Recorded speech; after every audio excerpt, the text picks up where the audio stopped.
Now let's talk about chaining procedures. In most classrooms, routines and procedures are taught total task, where all of the steps are practiced in order and all at one time. However, with our students with more significant cognitive disabilities, they may need us to break down the routines into those smaller steps and teach those steps individually.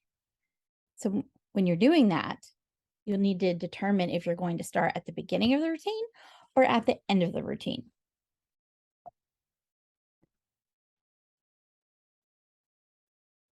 Let's talk about forward chaining.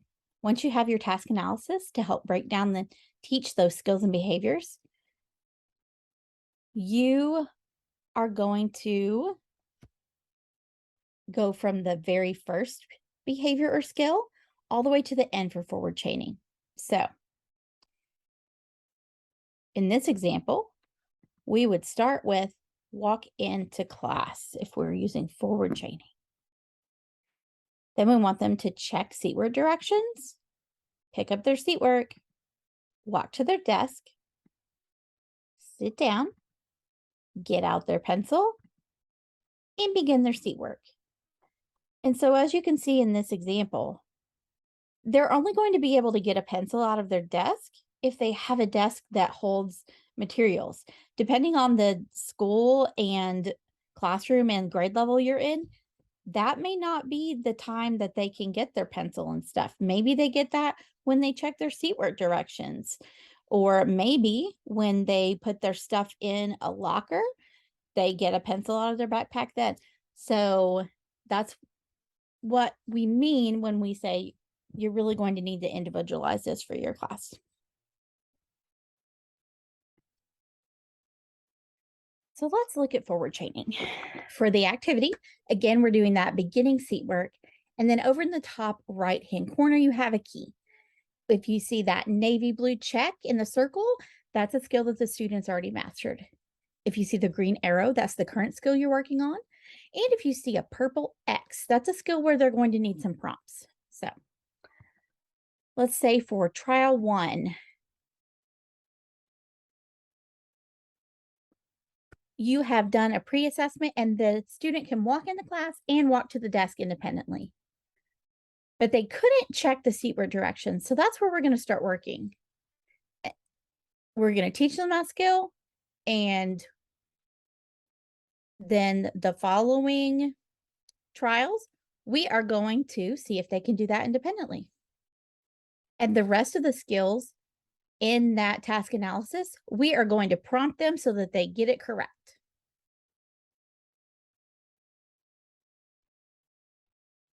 So now they've mastered checking their seatward directions, but they're not picking up their seat work. So that's going to be our next target skill, the current skill. And then we're going to prompt the rest of those skills at the bottom. And we're going to keep following that process until the student is able to complete every single task in that task analysis. They're doing all of those skills independently without any prompts. So here's some benefits of forward chaining. Your child gets to begin with a feeling of success. And as those steps are mastered, they're beginning the task with independence. It uses behavioral momentum. They're starting with something that they know how to do, and they keep becoming more and more independent. And this is logical. This is how many people approach tasks. But here's a note for when you might not want to use forward chaining. If the child is highly motivated by completing that task, they really like to finish the task and do that last piece of the chain, this is not the one for you.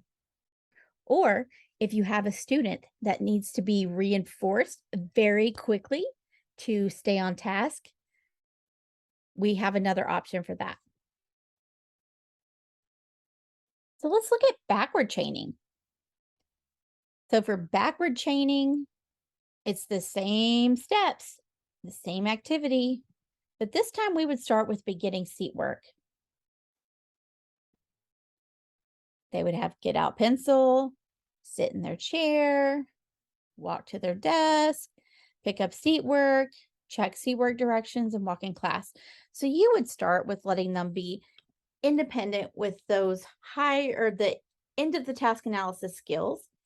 And then you would prompt and teach those skills that are more toward the beginning as you go. So let's look at an example of this. Again, we're looking at beginning seat work, and we have the same key up in that top right corner. So for this example, we did our pre-assessment. The student can walk in the class and walk to their desk independently.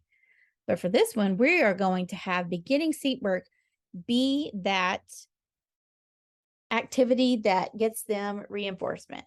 So as soon as they begin their activity, you are going to provide whatever reinforcement it is that you have set aside for the student or that you've determined together.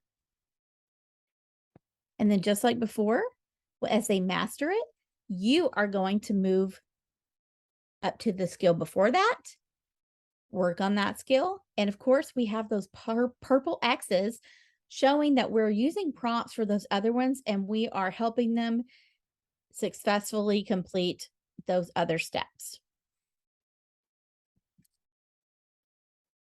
And so just as with the last one, we're just going to keep working through that until they are able to complete all of the tasks independently.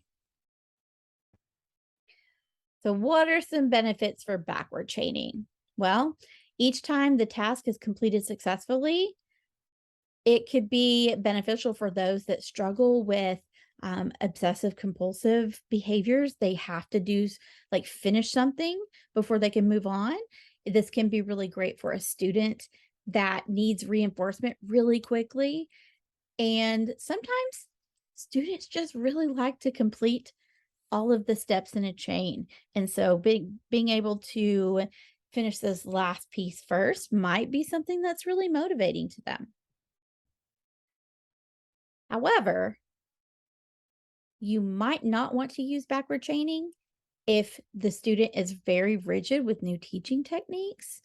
Sometimes students with autism will fall underneath that rigidity, but that's not the only student that might have that. So if you have a student that has a really hard time with different routines and activities, this might not be one that you want to use.